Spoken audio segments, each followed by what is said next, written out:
The first stop on the train is Chief Justice Roberts. Why?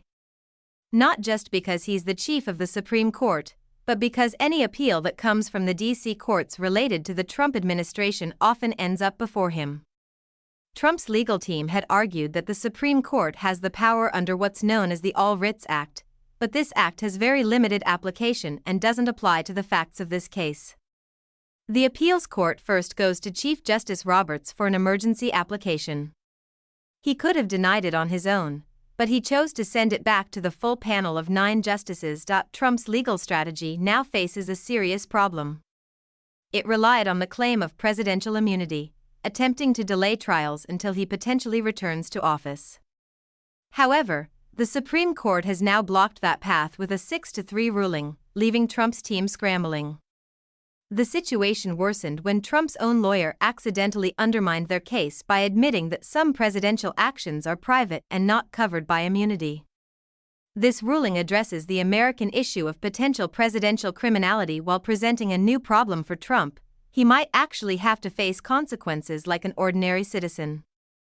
Before we continue, please take a moment to like this video and subscribe to the channel. Over 98% of you watch the videos without subscribing. It's free for you but makes a huge difference for us. So, if you've clicked the subscribe button, thank you. Now, back to the video. Have you ever wondered what happens when a president thinks his power comes with an invisible shield against the law? It's like watching someone confidently walk into a glass door, except the glass door is the entire U.S. justice system. Trump's legal strategy was built on the shaky premise that presidents can essentially do anything they want and call it official business, which would supposedly grant immunity from legal consequences. In legal terms, a temporary restraining order is only in place for a short period of time, like 5 days.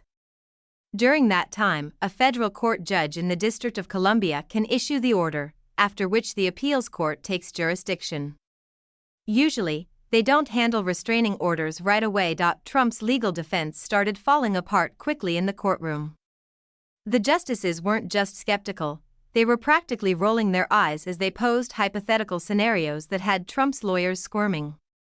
Justice Sotomayor delivered the knockout question when she asked whether a president could order a military operation to assassinate a political rival and still claim immunity.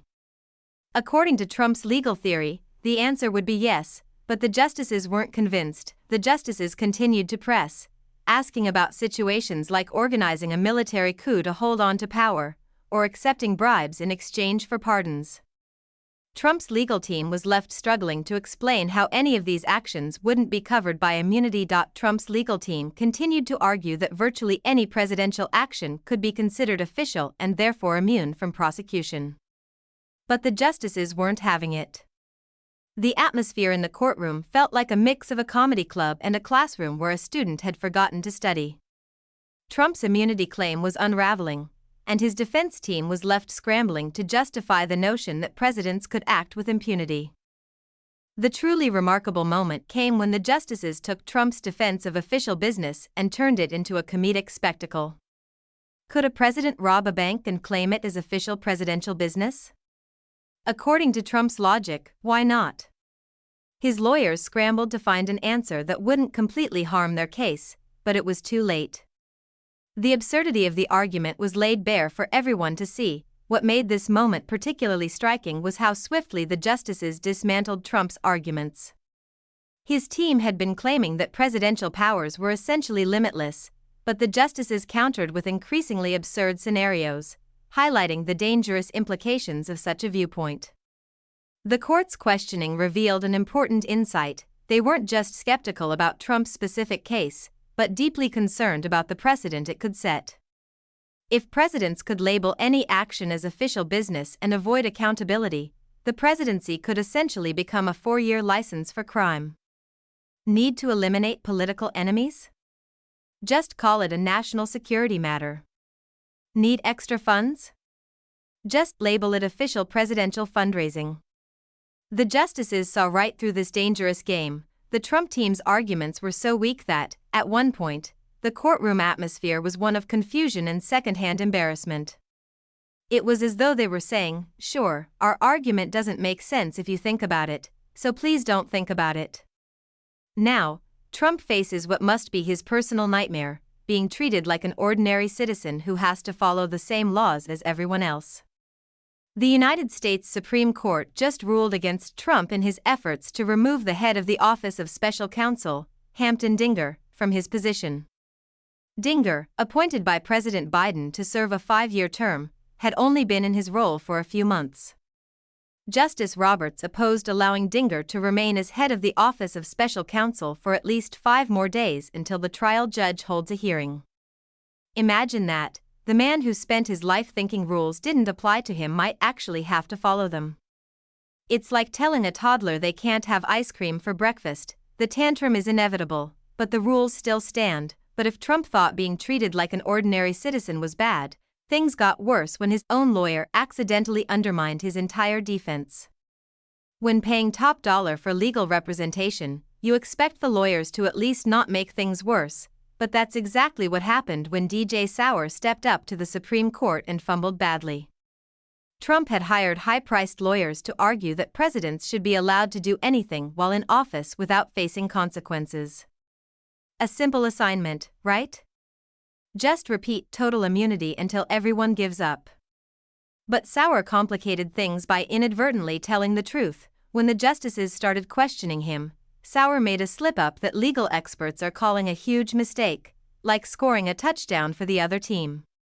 He admitted out loud in front of everyone that some of Trump's actions as president were actually private and not covered by immunity protections. You could almost hear the collective gasp across the country. This blunder was like watching someone cut the branch they're sitting on. Once Sauer admitted that not all presidential actions were official, the justices pounced. If some actions aren't covered by immunity, then which ones are? Where's the line? Is ordering a Diet Coke official business? Is threatening election officials just Trump being Trump? Sauer's admission opened the door for the justices to begin questioning which actions could be considered official presidential duties and which were just Trump doing his usual thing. It was like bringing a knife to a gunfight, except Sauer accidentally brought a banana and slipped on it. His legal team began stumbling over questions, twisting themselves into contradictions, trying to walk back their own admission. Even the conservative justices seemed stunned, looking at each other as if to ask, "Is this real?" You could almost picture Trump watching this disaster unfold from Mar-a-Lago, possibly turning a shade of orange not yet discovered by science. I imagine him throwing chicken nuggets at the TV screen while yelling "You're fired" at a lawyer who couldn't hear him. The problem with hiring yes men is that sometimes they have to face people who ask real questions. The justices, sensing an opportunity, seized on this weakness like sharks at a feeding frenzy. Justice Sonia Sotomayor wasn't having any of it, making it clear that these arguments were mocking American democracy. The justices forced Trump's team to try and explain the difference between official and unofficial presidential actions, a distinction they clearly hadn't prepared for, like students who skipped studying. For the exam, they thought they could charm the teacher, and then came the moment that perfectly highlights how absurd this whole immunity claim was. Remember when Trump bragged during his campaign that he could shoot someone on Fifth Avenue and not lose any voters? Well, his lawyer had to stand before the highest court and try to explain whether that hypothetical murder would be considered an official presidential act covered by immunity. Spoiler alert, it didn't go well for Team Trump. The justices essentially asked if a president robs a bank, is that just an official presidential cash collection? If a president assassinates a rival, is that just official enemy elimination? Trump's legal team struggled with these hypotheticals more than I struggle with the instructions for assembling IKEA furniture. Legal experts have called this one of the biggest self-inflicted wounds in Supreme Court history. Their admission directly contradicted the sweeping immunity claims Trump had been making for years. It's like claiming you're a vegetarian while being caught on camera eating a plate full of ribs.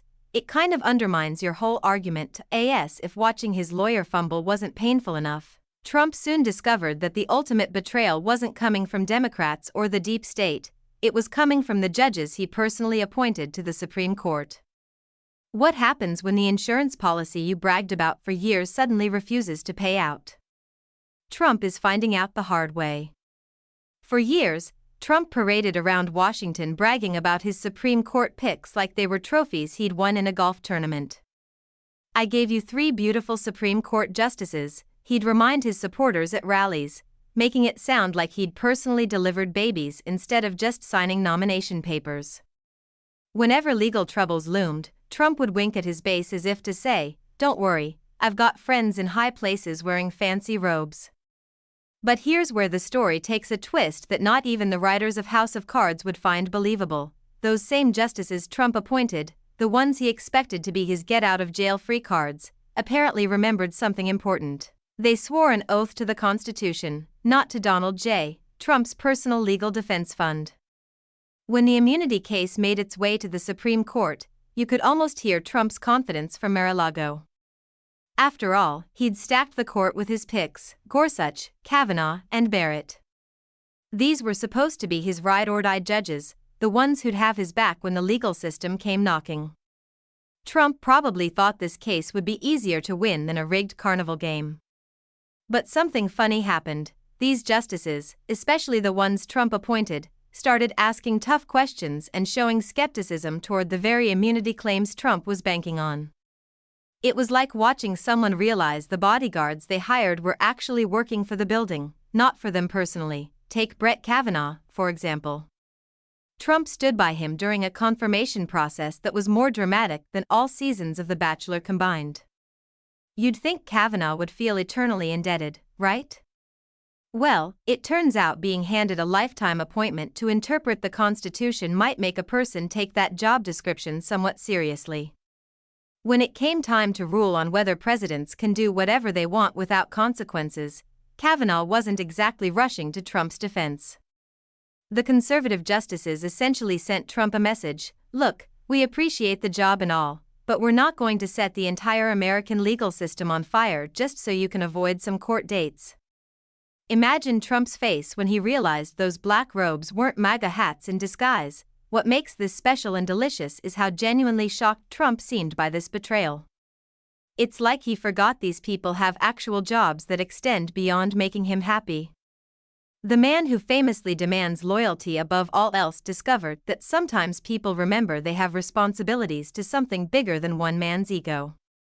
The Supreme Court ultimately ruled 6-3 against Trump's expansive immunity claims, with Chief Justice Roberts writing in no uncertain terms that the president is not above the law, a direct contradiction to Trump's apparent belief system.